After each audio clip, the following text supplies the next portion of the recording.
राधे राधे दोस्तों, श्रीमद् भागवत कथा के अगले एपिसोड में आपका स्वागत है। पहले वे सूकर रूप भगवान पूंछ उठाकर बड़े वेग से आकाश में उछले और अपनी गर्दन के बालों को फटकार कर खुरों के आघात से बादलों को छितराने लगे। उनका शरीर बड़ा कठोर था, त्वचा पर कड़े कड़े बाल थे, दाढ़ें सफेद थी और नेत्रों से तेज निकल रहा था। उस समय उनकी बड़ी शोभा हो रही थी। भगवान स्वयं यज्ञ पुरुष हैं, तथापि सूकर रूप धारण करने के कारण अपनी नाक से सूंघ सूंघ कर पृथ्वी का पता लगा रहे थे। उनकी दाढ़ें बड़ी कठोर थी। इस प्रकार यद्यपि वे बड़े क्रूर जान पड़ते थे, तथापि अपनी स्तुति करने वाले मरीचि आदि मुनियों की और बड़ी सौम्य दृष्टि से निहारते हुए उन्होंने जल में प्रवेश किया। जिस समय उनका वज्रमयी पर्वत के समान कठोर कलेवर जल में गिरा,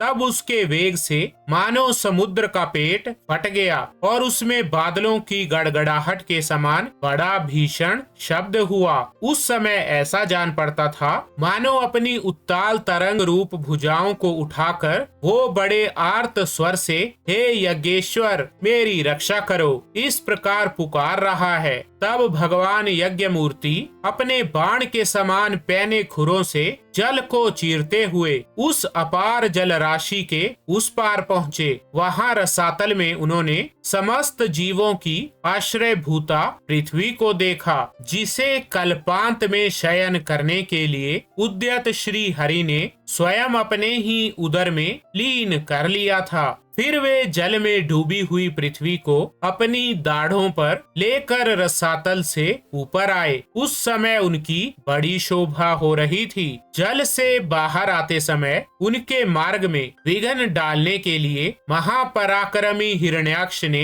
जल के भीतर ही उन पर गदा से आक्रमण किया। इससे उनका क्रोध चक्र के समान तीक्ष्ण हो गया और उन्होंने उसे लीला से ही इस प्रकार मार डाला जैसे सिंह हाथी को मार डालता है। उस समय उसके रक्त से सन जाने के कारण वे ऐसे जान पड़ते थे मानो कोई गजराज लाल मिट्टी के टीले में टक्कर मारकर आया हो। तात जैसे गजराज अपने दांतों पर कमल पुष्प धारण कर ले, उसी प्रकार अपने सफेद दांतों की नोक पर पृथ्वी को धारण कर जल से बाहर निकले हुए तमाल के समान नील वर्ण वराह भगवान को देखकर ब्रह्मा मरीचि आदि को निश्चय हो गया कि ये भगवान ही हैं। तब वे हाथ जोड़कर वेद वाक्यों से उनकी स्तुति करने लगे। ऋषियों ने कहा, भगवान अजित आपकी जय हो यज्ञपते। आप अपने वेद त्रयी रूप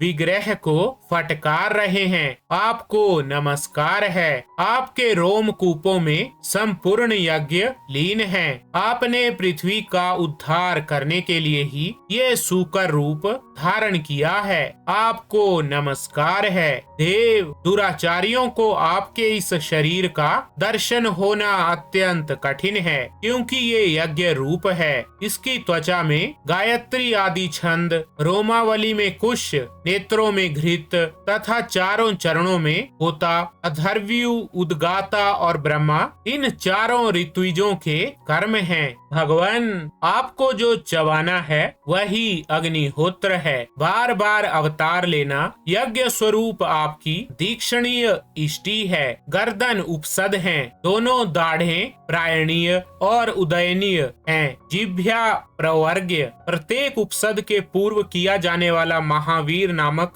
कर्म है। सिर सभ्य और आवसथ्य तथा प्राण चित्ती हैं। आसन प्रातः सवनादि 3 सवन हैं। सातों धातु अग्निष्टोम, अत्यग्निष्टोम, उक्त, षोडशी, वाजपेय, अतिरात्र और आप्तोर्याम नाम की 7 संस्थाएं हैं तथा शरीर की संधियां संपूर्ण सत्र हैं। इस प्रकार आप संपूर्ण यज्ञ और क्रतु रूप हैं। यज्ञ अनुष्ठान ज्ञान रूप इष्टियां आपके अंगों को मिलाए रखने वाली मांसपेशियां हैं। समस्त मंत्र, देवता, द्रव्य, यज्ञ और कर्म आपके ही स्वरूप हैं। आपको नमस्कार है। वैराग्य, भक्ति और मन की एकाग्रता से जिस ज्ञान का अनुभव होता है वो आपका स्वरूप ही है तथा आप ही सबके विद्या गुरु हैं। आपको पुनः पुनः